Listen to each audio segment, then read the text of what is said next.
take us to our next question, Daniel.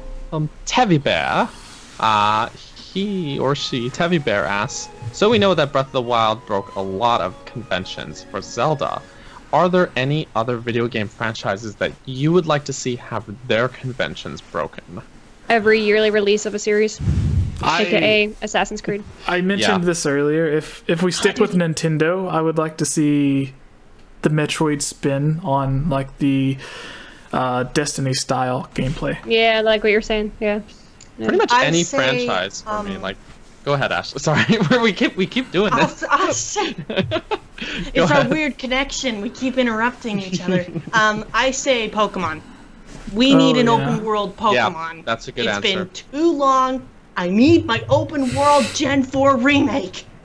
So the funny answer for this is, like, if you think about Grand Theft Auto, there's never been any limits on what its pattern or conventions are. Like you each want game limits on it. Yeah, like each game lets you basically do whatever the system itself can allow you to do. So it's like if Jesse, the stream went off. No. Womp womp. What happened? I don't know. I started streaming there again. it is. It's back. I started streaming again just now, though. So yeah, I get this happens. We're back, guys. Okay. Woo, we're back. Yeah, we're back. Woo. Alright. Alright, so, Ashley, what's our final question there? And then... wait, what about the other... Oh, wait, have we already done all of their answers? Oh, no. Wait, what? Did we... I got left out. Daniel, sorry. you first before we sorry. What finish up. conventions do I want broken? Every game. I feel it's healthy for something to not fall too heavily into a pattern. I think it's important for any franchise to evolve and to break conventions and try something new. Whenever you have a game come out and it's doing something new and people complain about it, I'm always like, no, this is good. They need to try, even if it fails, they need to at least try something new. Mm-hmm. So basically, any franchise, I'm not attached to conventions. Just give me anything. Yeah. Everyone as long as keeps it's fun. worrying about being different, but no, that's actually a good thing, being different. Mm-hmm. Sometimes I do a wise. Yeah. Wise session with Daniel. That should be your new series. Hey, I did a life advice segment. Yeah, life advice. Life advice with Bergerson. Yes. Okay. Next, is that everyone? Are we moving on? Alright. I'll do the... Do you want me to do this one? Yeah, you can do this one, and then everybody that is in the live chat for YouTube, we will take 2 quick questions from the live chat. So if you are in the chat right now... Alright. Repost it if you already posted it. Repost it. Alright. Yes. Yeah. Just so they're next to each other. This question comes from Kamea. Nice name, by the way. What's your opinion on the Leviathan bones in Breath of the Wild? Is it possible Nintendo was giving us a clue on the timeline placement? Misclick. If I'm not mistaken, was there only one set of bones? No, there's like 3 No, or there 4. were 3. Yeah. One in I was Hebrew, gonna one say. at Death Mountain, and one in Gerudo Desert. Yeah, so to me it's like, do we really think those are Leviathan bones? I mean, if there's 3, could those be other dragons? I mean, to be honest, I never really thought of it necessarily as a timeline placement. I thought of like, wow, this must have been a really, really big enemy. Or I thought maybe this is Molduga. Like, it could be other like Moldugas. different forms of Moldugas. I mean, was there like some in the mountain? I don't know. It's hard to explain. I never really thought much about it necessarily. I didn't think it was like the Leviathan though. Yeah. So there are something that I would like to bring up is that in Ocarina of Time, the second boss that you fight in Dodongo's cavern is King Dodongo, which is a giant King Dodongo. But when you go into the cavern, there's the second cave at the end of the first room where you go into to actually get to the main boss. But the door, like the mouth that opens up, you have to bomb the eyes of a Dodongo that is so large. A Dodongo skull. Yeah, and it's so large that it makes the giant Dodongo that you actually fight look tiny by comparison. Yeah. So it's like there are these giant dragons, there are giant fish like Jabu Jabu, and then there's like all of these different enemies and people or characters in the series. There's the giant Goron on top of Death Mountain in Ocarina of Time. So there are all of these characters, like there's Gorons, the fish, the dragons, the Dodongos, that are all larger than life creatures, that it could be any one of them. Like, who's to say the giant bones didn't belong to a giant Goron, like the one who helps you make the big Goron sword? Or the one that's stuck inside. If Gorons have bones, who knows, right? Yeah. So there's like all of these different things that it could potentially be, but there is one thing in the desert. There are the Leviathan bones, or whatever you want to call them, and if you look at, there's a certain screenshot that if you look at it, it looks very similar, and I actually talk about this in one of my videos. It looks very similar to bones that's shown on the artwork for one of the CDI Zelda games.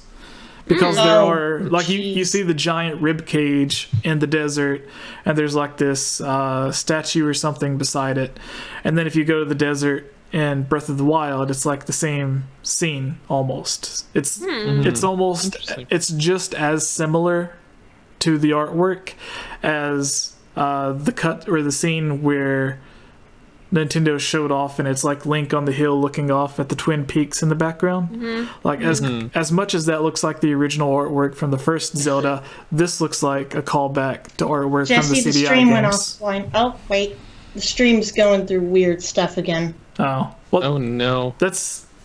Oh, I think it's okay now, but you might want to keep a close mind on it. Well, we're at the end of the stream right now anyways, so... Let's quickly... Sorry, guys, this is weird. Yeah, so... oh, no. Miss Click, go through... Actually, we're still recording those. Everyone... Yeah, we're still recording, so it, like, people will see it that want to see it. But yeah, like, what are your guys' thoughts on the Leviathan bones? Did you answer, Daniel? No, I never took it as a timeline placement. The Leviathans, I don't think they're even necessarily one race. I always thought that, or like one creature or anything. Like, I always figured Leviathan, they were just using it as like a term for there was something huge. Like, this was a huge creature. It was a Leviathan. Like, it was literally just a giant thing. I think if you compare the skeletons, the skulls aren't even the same as each other's. Like, they're just all about relatively the same size. So I think they were not necessarily the same race or the same type of creature. Just some giant creatures that died. I think really they're just there to serve as atmosphere, as like something to give more depth to the areas. It would be interesting if there was a way to tie it into the timeline, but I'm not sure how, because we probably haven't seen what those creatures were in previous games, right? It could be something else, yeah. Yeah, so really, I mean, really the best indicator of the timeline for Breath of the Wild is just the fact that it takes place so long after any other Zelda games. And there are many other theories. I don't think this really lends to any of them. So. Yeah. All right. Yes. So, has anyone seen any questions in the chat for the final questions? Let me look. Open it back up, because I did close it. All right. Let me see. Jason LJ says, what is your favorite dungeon of the Zelda series? Have you already answered this question before? We have, but we can go ahead and answer this. Oh, we can answer it for Miss Click and I. Sure. However, I am curious, what were your answers before, Daniel and Jesse? I can't remember if we answer this. There's a number of dungeons I really like. Those favorite I really dungeons? enjoy. I would say Forest Temple and Ocarina of Time's really good. Stone Tower Temple for me. Stone Tower's really good as well. Stone Tower Temple's mine. Flipping it. I really like water temples in Zelda. People hate them, but I find them very fun, because water temples, usually instead of like a bunch of small puzzles in rooms, it's like the whole dungeon is kind of one puzzle, which is something I kind of like. It's really hard for me to pick one dungeon. This is just not fair. Are you sure we answered this before? I don't think we did. I don't know. I feel like it's one of the most standard Zelda questions. Yeah. Yeah, Stone Tower Temple for me, with I think maybe Hyrule Castle and Breath of the Wild being a second. Yeah, Hyrule Castle. If we can count it as a dungeon. It's more like an open world dungeon, because you can enter it whenever you want. The game treats it as a dungeon though, because only in the Divine Beast and Hyrule Castle do you get sort of the dungeon map. Yeah, I'd just pick if you had to though, just for time's sake. Yeah. I cannot choose. I pass. I cannot choose my children. I really like the setting of obviously like the atmosphere of Hyrule Castle from Breath of the Wild. Like it's just so like you get to scale the magnificent setting of Hyrule Castle. But I think I don't think it's called the Temple of Time, but what the temple with the time shift stones that you need to use before you get to the cutscene with Zelda and the final Gate of Time. That whole dungeon, the Lanero mining facility. Yeah, you have the mining facility too, because then you also have gust bellows and stuff like that. But the time shift stones, just such a cool, like you running around being like, okay, what can I use this with? You know, that was really cool. Yeah. Jesse, what about you? Yeah, Stone Tower Temple for me. Okay. Okay. All right. Do you want me to pull in one more? We do. I actually really like Sweden the Hedgehogs. He says, what setting modern Hyrule Sky Sea ruined Hyrule, insert whatever idea, do you want the next mainline Zelda to be in? I think now that they've done a bike, to be honest, I think like more of a modern type Zelda with more technology involved, like maybe Sheikah technology or something, like that would be really cool. Yeah. Like a rebuild.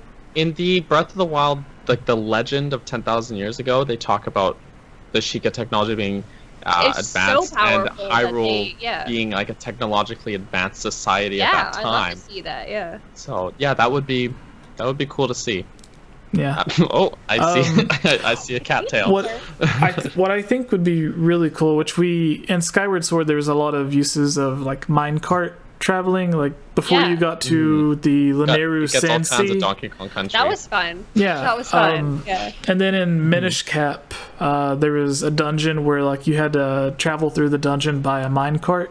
So in Spirit Tracks, to progress through the overworld, I guess it didn't really have an overworld that you walked around on. You had to take the train to different areas.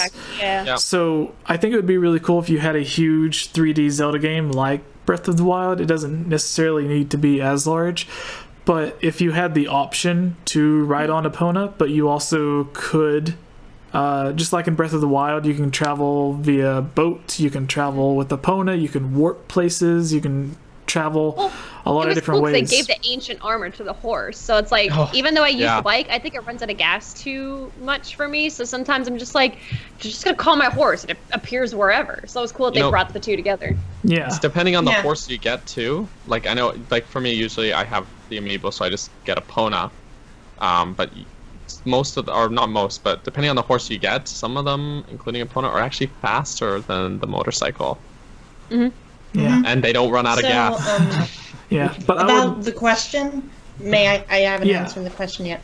I'm gonna piggyback all over on what Misclick said about a technologically advanced Hyrule. Like, what if the next Zelda game is a Breath of the Wild sequel where Hyrule has essentially been restored to glory, where all the Sheikah technology has been rediscovered and they're slowly rebuilding and getting it all back on track, because that's what Zelda says in the secret ending, that we need to start getting Hyrule back on track. Perhaps even beyond, she says, Yeah, that's what I hope for.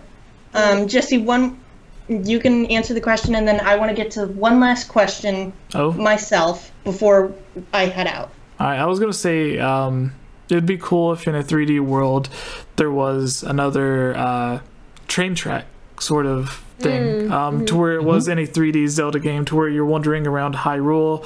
There are the tracks on Hyrule Field, but then at different times you could see, like in the same way that NPCs walked around or could be at different places in Majora's Mask at different times.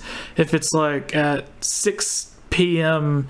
the train's going to be at Lake Hylia, then at 8 p.m. it goes around to Kakariko Village, and it was a way for the world to feel more alive, to where it's not just like in Breath of the Wild you sometimes see people walking different areas, but if you've seen someone, it's like, oh, this person at nighttime he's on the train to get to this place, and then maybe on this day he's at this location instead.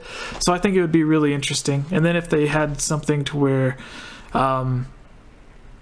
like they could have a boss or something to where it's like, oh, we can't get to this location with the train because of this person. So that's I think that would be really cool to see a train in a 3D Zelda game.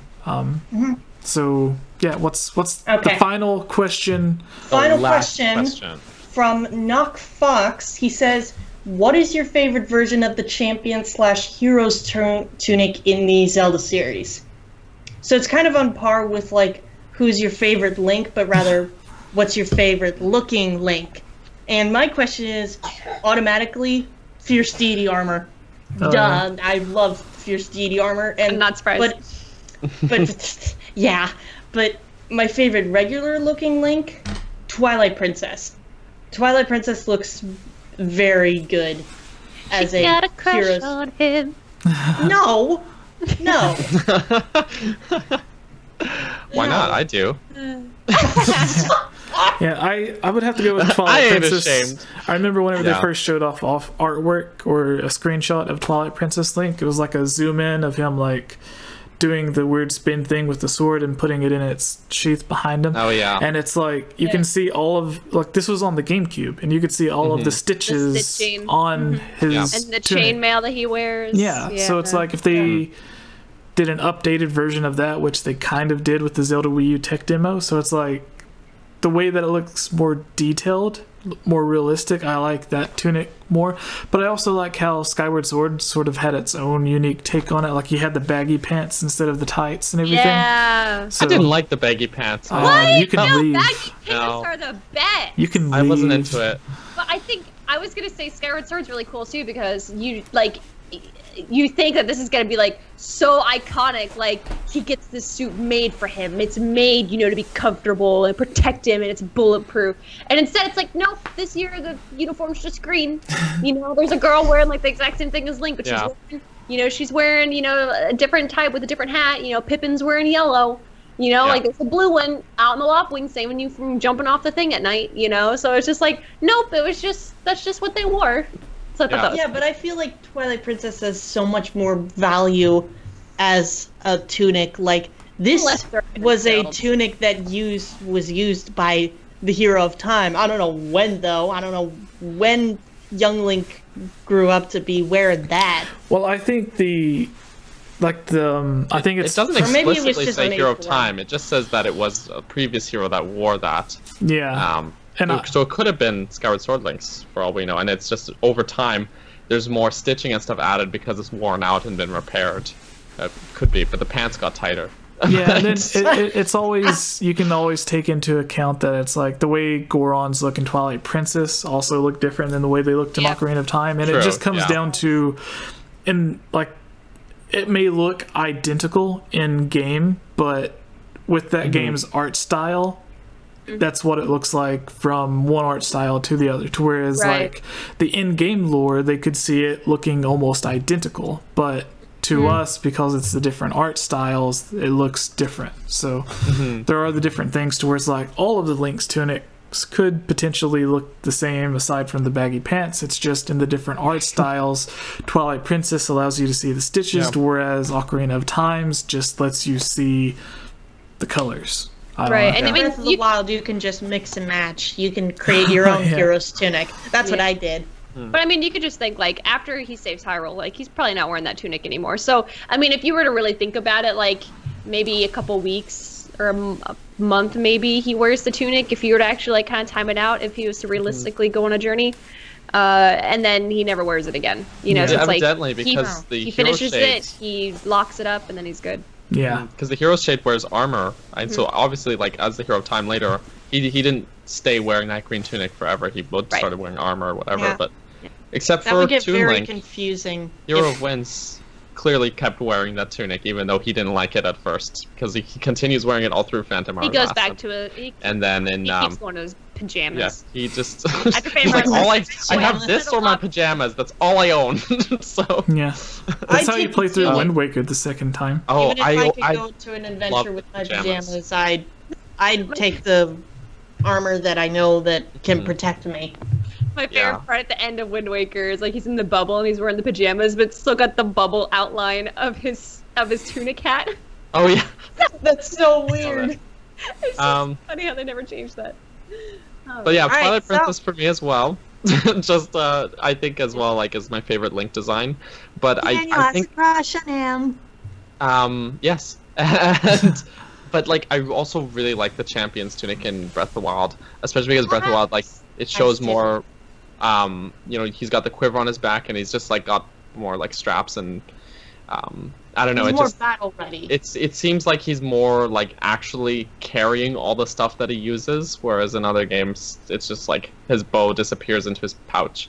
But then Breath of the Wild, the bow, it actually goes on his back as well, and I just really like that look of Breath of the Wild Link. But other than that, Twilight Princess Link as well. All right. Well, that brings us to that brings us to the very end of the podcast. So, thank you, Daniel. Thank you, Miss Click. Jesse. Thank you, Ashley. Once again, what? All right, Daniel. For people who don't know who you are, for some reason, I don't know why they wouldn't. You should. Where could people find you? You can find me right here on this very podcast. If you tune in later, again, I'll be back. You can follow me on Twitter at @CaptBurgerson. And I also have a website.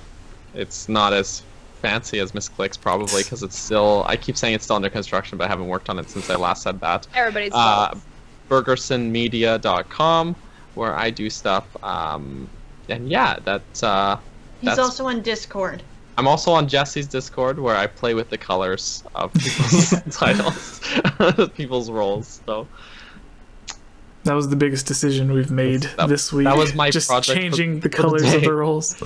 Yeah. All right. So, Champion Ashley, where can people find you? All right, you all can find me on YouTube, Champion Ashley. That's all one word, please, Champion Ashley.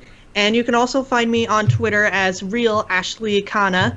I try to tweet there as much as I can, but you know, making videos and all, I kind of can't really do that. But I'm also on Facebook as Ashley Akana, even though I really don't post there. But hey, it'll still be good to, you know, go to Facebook, even though that's for older people. Alright. And finally, Miss Click. Where can people find you, and what can they expect to find when they do find you? What to expect, I can't really answer that. Ow. Ow. Okay. Alright, chill. Chill. MissClickGaming.com is your hub for all your links. Please don't bite my ankle. Yeah, you can catch me. Everything is literally there. Like all my links. MissClickGaming.com. We will be streaming as of Monday back to the regular schedule. We will be on Twitch, so make sure you check out my Twitch link. And we'll be doing uploads to YouTube as well. And if you would like to support our future cosplay journey, consider Patreon. But that's about it for me. All right, so everyone, Champion Ashley on YouTube, Twitter, and then Ashley Akana on Facebook. Yes, and then Miss Click, they can find you on Twitter. Miss Click, yeah. Anything. Facebook, YouTube, Discord, Patreon. Daniel, they can find him on Vogue magazine. Oh, fancy. If you really want to find me, yes, fabulous. Find me anywhere. Don't do it. Don't do it. Yes, and thank you, everyone, for watching. We have a lot of great videos. We're experimenting with some new staff members, I suppose. Some new writers, editors, see how that's going to be working out. So there's going to be some new-ish videos coming out, scripted videos, top 10s, theories, stuff like that. Yeah, so keep an eye out for those and subscribe to not just me, but to subscribe to all of us, Ashley, except and for King, Miss Click. because he doesn't have a channel. Subscribe to No, he does have a channel. I do have a channel. I didn't plug it. Then My forget YouTube channel's about it. NSHG Films, Yes. which is not consistent with any of my naming conventions, Then but it's because it's a subscribe to all of collaborative us. channel between me and a Subscribe to couple all of people. us. Miss Click, Jesse, King, and me. Yes, there will be, obviously, for the people watching this, in the edited video, not the live video, but I have the Twitter handle of all of the guests in the corner of their respective videos. So you can easily find everyone on Twitter to follow there, or you can go to the comments below, find everyone's Discord or YouTube channels. So thank you all for watching. Thank you, Daniel. Thank you, Ashley. Thank you, Miss Click. And we're out. All right, bye.